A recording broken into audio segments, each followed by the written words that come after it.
Kalau karma itu nyata, kenapa orang jahat bisa hidup enak? Kenapa ada yang menipu, menyakiti, merusak hidup orang lain, tapi justru kaya, sehat, tertawa di media sosial? Sementara orang baik, yang jujur dan tulus, malah hidupnya berat dan penuh cobaan. Pertanyaan ini bukan pertanyaan bodoh. Justru ini pertanyaan paling jujur tentang keadilan semesta. Banyak orang mulai meragukan karma karena melihat dunia dengan mata telanjang, bukan dengan pemahaman.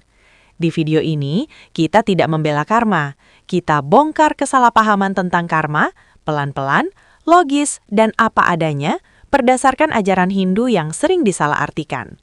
Karma tidak bekerja seperti hukuman instan. Kesalahan terbesar manusia adalah mengira karma itu seperti polisi kosmik. Berbuat jahat hari ini, dihukum besok. Dalam ajaran Hindu, karma bukan sistem hukuman, tapi hukum sebab akibat.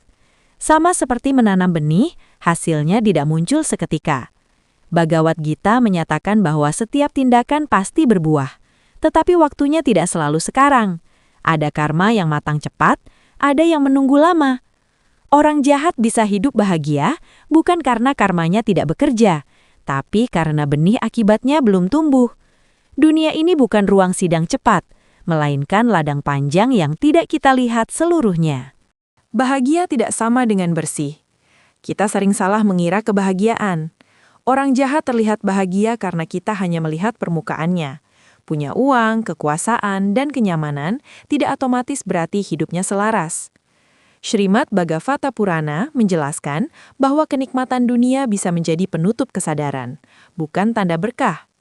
Banyak orang tertawa di luar, tapi gelisah di dalam. Karma tidak selalu menghukum dengan penderitaan fisik. Kadang ia bekerja sebagai kekosongan batin, ketakutan, atau rasa tidak pernah cukup. Tapi ini jarang terlihat kamera.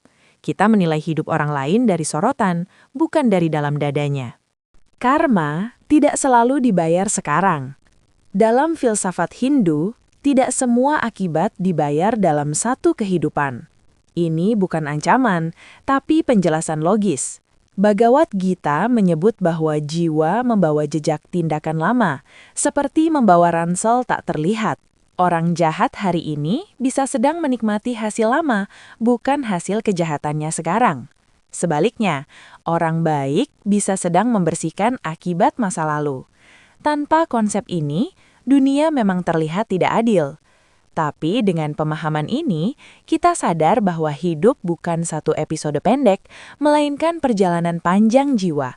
Kita hanya menonton satu adegan, lalu menyimpulkan seluruh film. Karma bukan soal baik atau jahat versi manusia. Manusia suka memberi label, ini jahat, ini baik. Tapi karma bekerja pada tindakan, bukan pada label emosi kita. Dua orang bisa melakukan hal sama, tapi niatnya berbeda, dan akibatnya pun berbeda. Kitab Purana menjelaskan bahwa niat adalah benih utama karma. Dunia sering menilai dari hasil luar, sementara karma menghitung dari dalam. Inilah kenapa ada orang licik terlihat aman, sementara orang jujur tersandung. Bukan karena keadilan rusak, tapi karena ukuran keadilan semesta tidak sama dengan ukuran ego manusia. Dunia bukan tujuan akhir karma. Kesalahan lain adalah mengira karma bertujuan membuat hidup nyaman. Dalam ajaran Hindu, tujuan utama bukan kenyamanan, tapi kesadaran. Srimad Bhagavata Purana menyebut bahwa penderitaan dan kenikmatan sama-sama alat pembentuk jiwa. Orang jahat yang hidup nyaman bisa justru makin terikat, makin jauh dari kesadaran. Sementara orang baik yang menderita bisa justru tumbuh.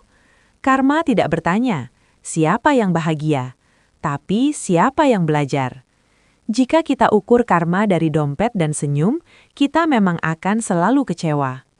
Karma tidak bisa ditipu, tapi bisa ditunda.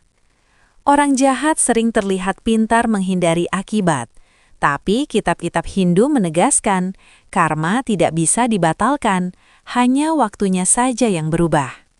Seperti utang, bisa ditunda tapi tidak menghilang. Bhagavad Gita menyatakan bahwa tindakan yang lahir dari keserakahan akan kembali pada pelakunya, cepat atau lambat. Kita sering iri pada orang yang lolos, padahal kita tidak tahu harga yang akan dibayar. Karma tidak kejam, juga tidak bodoh. Ia hanya sabar, dan kesabaran itulah yang sering disalahartikan sebagai ketidakadilan. Pertanyaan sebenarnya bukan tentang mereka. Mungkin pertanyaan kenapa orang jahat bahagia sebenarnya bukan soal mereka, tapi soal kita. Kita ingin dunia sesuai harapan kita. Cepat, rapi, instan. Tapi ajaran Hindu tidak dirancang untuk memuaskan emosi manusia, melainkan menjelaskan realitas. Karma tidak meminta kita percaya. Ia tetap bekerja tanpa persetujuan kita.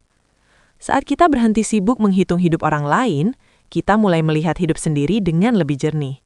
Bukan untuk pasrah, tapi untuk paham. Karena pemahaman selalu lebih kuat daripada kemarahan.